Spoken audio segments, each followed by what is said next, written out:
What if I told you that there was an NHL player who had to escape from behind the Iron Curtain just to play hockey? From his incredible point-per-game averages to his record-breaking rookie season, Peter Šťastný was truly one of the greatest scorers in NHL history, and his highlights show skills that seemed impossible for the time. But how did a player from communist Czechoslovakia manage to change NHL scoring forever? And why did he risk everything, including his family's safety, just to play in North America? Well, to find out, we have to go back to 1980. Peter Šťastný, along with his brother Anton, had just made the most dangerous decision of their lives. They were about to leave everything they knew behind, their country, their family, and their successful hockey careers, all for a chance to play in the NHL. But this wasn't just about hockey. In communist Czechoslovakia, athletes belonged to the government. They couldn't leave, they couldn't choose their own teams, and they definitely couldn't chase their dreams in North America. For Peter, a player who was already dominating European hockey and dreaming of testing himself against the world's best,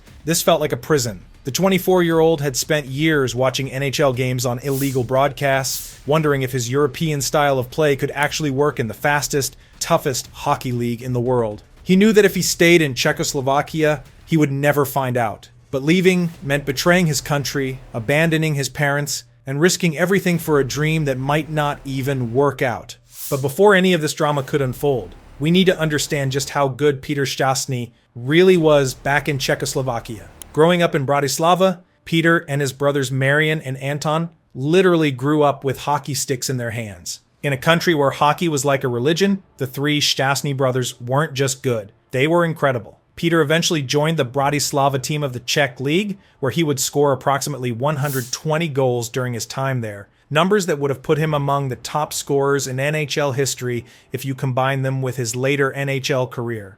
What made Peter special wasn't just his scoring ability. He was developing a style of play that nobody in Europe had seen before. While most players focused on either scoring or passing, Peter was mastering both. His vision on the ice was unreal. He could see plays developing 3 moves ahead of everyone else. But it wasn't just natural talent. The three brothers played on the national team that represented Czechoslovakia in international competitions, and in 1976, they were members of the Czech team in the Canada Cup. This was where Peter first got a taste of playing against the best players in the world, including NHL superstars. The relationship between the three brothers was something special to watch. At the 1980 Lake Placid Olympic Games, the Šťastný brothers combined to score 16 goals for the Czech team in just 6 Olympic matches. That's almost 3 goals per game between the three of them. They had this incredible chemistry where they could find each other on the ice without even looking. Peter was the playmaker, the one who could thread passes through impossible spaces to set up his brothers for easy goals. But there was something else burning inside Peter that went beyond just hockey. With the memory of the 1968 Soviet invasion of Czechoslovakia still fresh in the country's memory, Šťastný always played particularly hard in matches against USSR teams. For him, every game against the Soviets was personal. It wasn't just about hockey, it was about proving that his small country could stand up to the massive Soviet hockey machine that had dominated international hockey for years. The problem was that as Peter got better and better, his mouth started getting him into trouble with the communist government. Once on the Czech national team, his remarks criticizing political abuses in Czechoslovakia brought him into conflict with the communist regime. The government didn't like players who spoke their minds, especially when they criticized the system. And then came the threat that changed everything. He was warned that if his public statements did not follow the government line, he would be banished from the Czech team. For a player who lived and breathed hockey, being kicked off the national team would have been like a death sentence. But Peter wasn't the type to keep his mouth shut when he saw injustice. So how exactly do you plan the most dangerous escape of your life? For Peter and Anton Šťastný, the planning started months before they actually made their move. They couldn't just wake up one day and decide to leave. This was communist Czechoslovakia, where the government watched everything. Peter had been thinking about it for years, but the threat of being kicked off the national team was the final push he needed. The problem was that any escape attempt would have to be perfect. One mistake, and they'd end up in prison, or worse. The opportunity came in August 1980, when Slovan Bratislava was scheduled to play in a European tournament in Innsbruck, Austria. Austria was one of the few places where Czechoslovakian teams could travel that was outside the Iron Curtain. But even then, the players were watched constantly. The communist government knew that some players might try to escape, so they had security guards everywhere and strict rules about where players could go and when. But Peter had been secretly planning for this moment. He had managed to get hold of a phone number, the main switchboard for the Quebec Nordiques. For months he had been thinking about making that call, knowing it would change his life forever. The night before the team was supposed to leave Austria, Peter made his move. He told his teammates he was going for a walk, but instead, he was looking for a payphone. His pockets were filled with Austrian coins, and hidden in his jacket was a piece of paper with that phone number. When Peter finally found a payphone, his hands were shaking as he dialed. He asked to speak with Marcel Aubu, the president of the Nordiques. When Aubu got on the line and heard, "This is Peter Šťastný," he nearly dropped the phone. Peter's message was short and to the point, "We're ready to come play hockey in Canada." Then he hung up. That was it, a phone call that lasted less than a minute, but it would change hockey history forever. The next part happened incredibly fast. Marcel Aubu and Gilles Léger from the Nordiques immediately got on the first plane to Austria. They had less than 24 hours to get Peter and Anton out of the country before the Czechoslovakian team was scheduled to return home. The biggest problem was that Peter's wife, Darina, was 8 months pregnant and couldn't travel easily. Plus, they had to do all of this without the Czechoslovakian security guards finding out what was happening. On August 24th, 1980, after Slovan Bratislava's final game of the tournament, something incredible happened. While all the other players got on the team bus to go back to their hotel, Peter and Anton simply weren't there. Instead, they had jumped into a red Mercedes with Marcel Aubu and were racing through the Austrian countryside toward Vienna.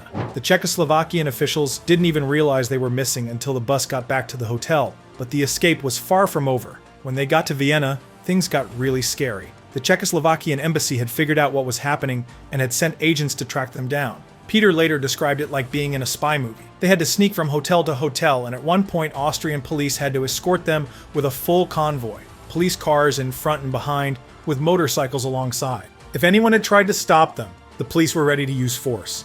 The most terrifying part came when they finally reached the Canadian embassy. Czechoslovakian agents were literally parked outside, watching and waiting.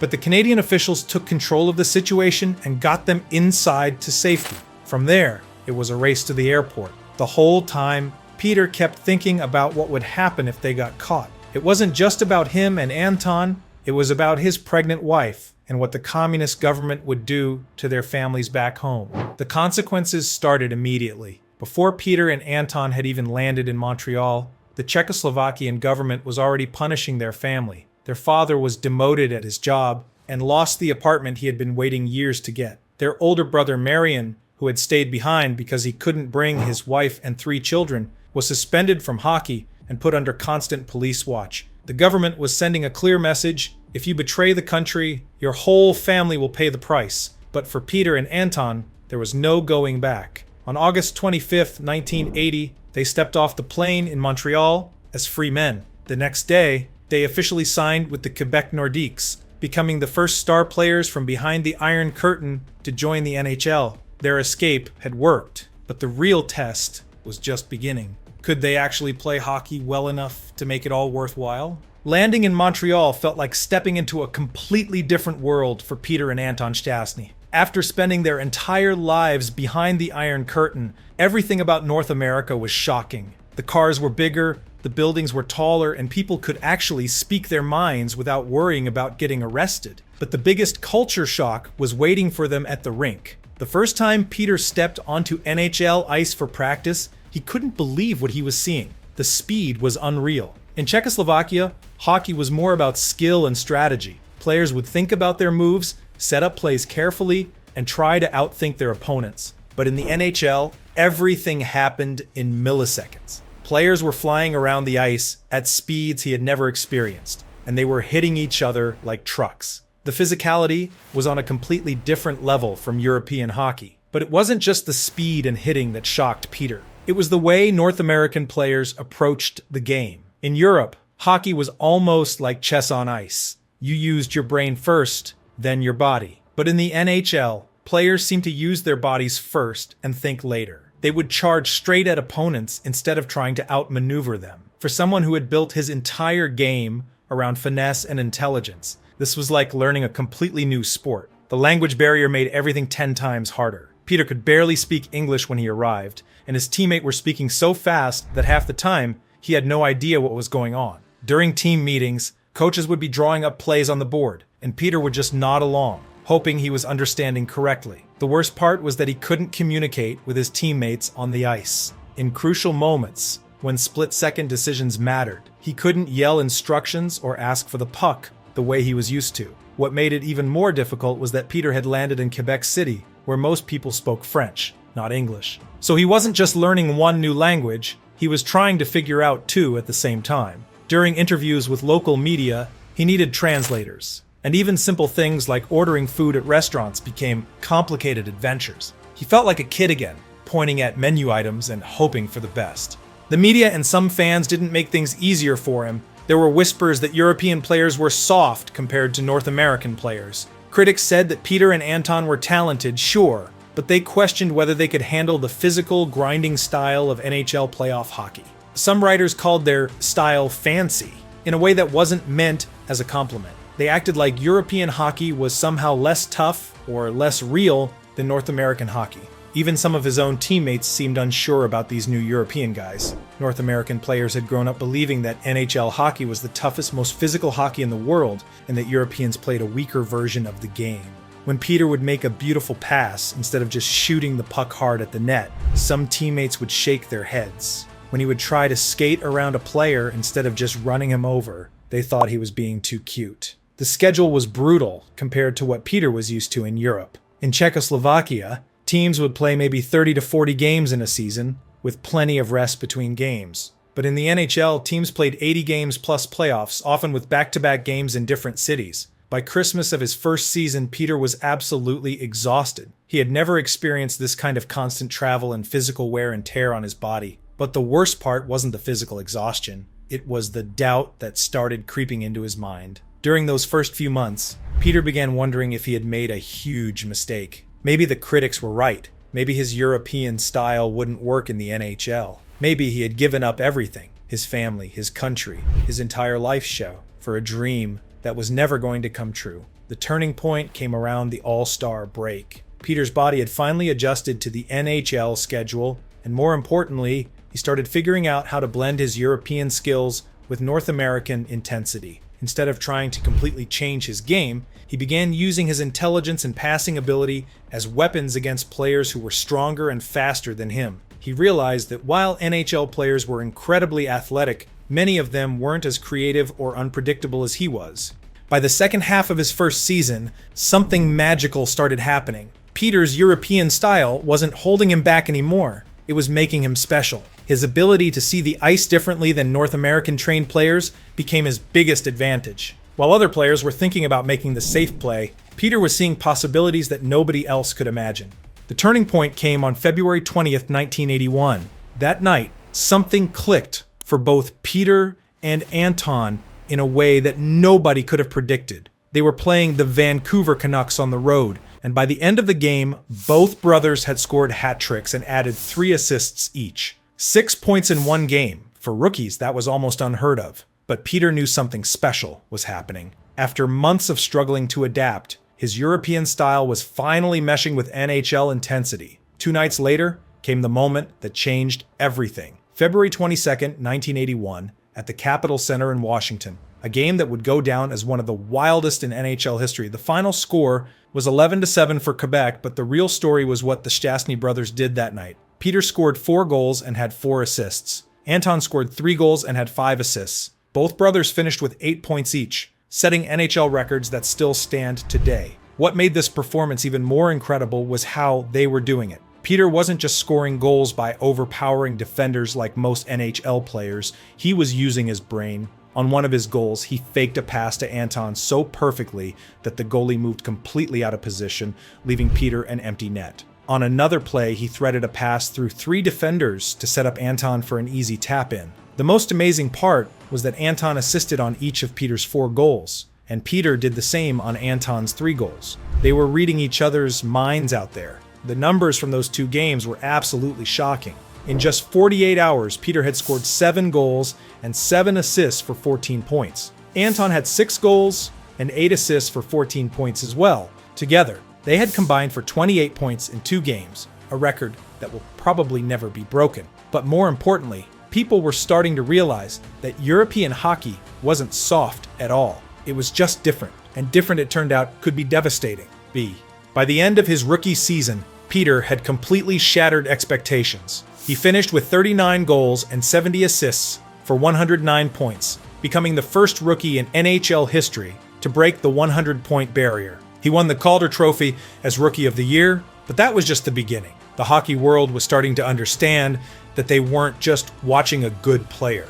They were watching someone who was going to change the game forever. But Peter was just getting started. His second season in 1981-82 was even better. By now, older brother Marian had escaped from Czechoslovakia and joined his brothers on the Nordiques. The 3 Šťastný brothers playing on the same line became one of the most feared combinations in hockey. Peter's numbers that season were absolutely ridiculous. 46 goals and 93 assists for 139 points. That's still his career high, and one of the highest single-season totals in NHL history. What made Peter so dangerous wasn't just his individual skill. It was how he was revolutionizing team play. In the 1980s, most NHL power plays were pretty basic. Teams would set up in front of the net and try to bang in rebounds or take hard shots from the point. He turned the power play into a chess match, constantly moving the puck around, finding impossible passing angles, and creating scoring chances through pure intelligence rather than just brute force. His passing ability was unlike anything NHL fans had ever seen. Peter could thread passes through the tiniest gaps between players' skates.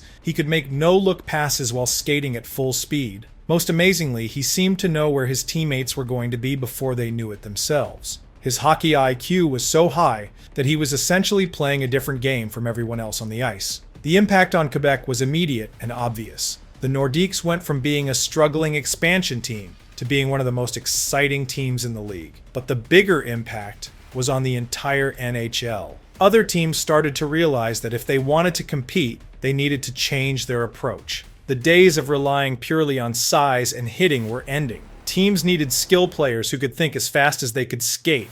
Peter's success opened the floodgates for other European players. Suddenly, NHL scouts were flying to Europe every season, looking for the next Peter Šťastný. Players like Jari Kurri, Mats Naslund, and dozens of others followed Peter's path to North America. By the mid-1980s, the trickle of European players had become a flood, and it was all because one player from communist Czechoslovakia had proved that European hockey wasn't just different, it was better in many ways. Throughout the 1980s, Peter remained the second highest scorer in the NHL, behind only Wayne Gretzky. He had 6 consecutive seasons with over 100 points, something only 7 players in NHL history have ever accomplished. But his influence went far beyond just statistics. He had fundamentally changed how hockey was played, showing that intelligence and creativity could be just as effective as size and aggression. Looking back now, it's incredible to think that one phone call from a payphone in Austria could change the entire NHL forever. But that's exactly what Peter Šťastný did. His escape from communist Czechoslovakia wasn't just about one player chasing his dreams. It was the moment that cracked open the door for an entire generation of European players. Before Peter's defection, NHL teams barely paid attention to European players. Most executives thought European hockey was too soft for the physical North American game. But after watching Peter dominate the league, everything changed. The numbers tell the whole story. In 1980, there were maybe a dozen European-born players in the entire NHL. Today, nearly 30% of all NHL players were born outside North America. That massive shift all started with one player proving that European hockey wasn't inferior. It was just different. Peter's style of play fundamentally changed how teams approached the game. Before him, most NHL teams played dump and chase hockey, shoot the puck in, and beat up the other team. Peter showed there was another way. His European approach emphasized puck control, creative passing, and outsmarting opponents instead of overpowering them. The power play revolution he started can still be seen today, with constant puck movement and perfect passing lanes replacing the old crash and bang style. His influence opened doors for future superstars. When Russian players like Sergei Fedorov and Pavel Bure came to the NHL in the 1990s, they often talked about how Peter had paved the way. Without his success, teams never would have taken chances on players from behind the Iron Curtain during the Cold War.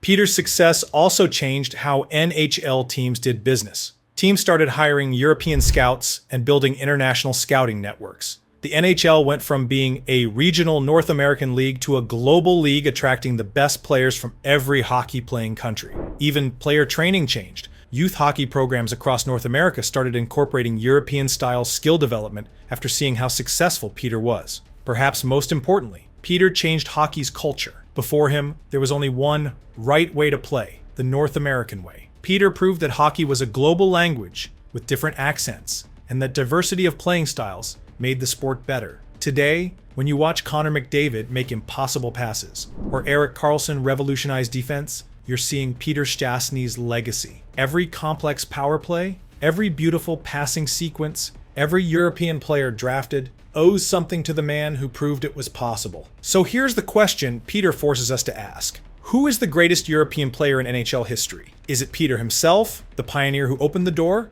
Is it Jaromir Jágr Agar with his incredible longevity? Or a modern star who benefited from Peter's groundwork? The answer depends on how you define greatness, but one thing is certain. None of the other candidates would have had their chance without the communist ESCAPEE who changed NHL scoring forever.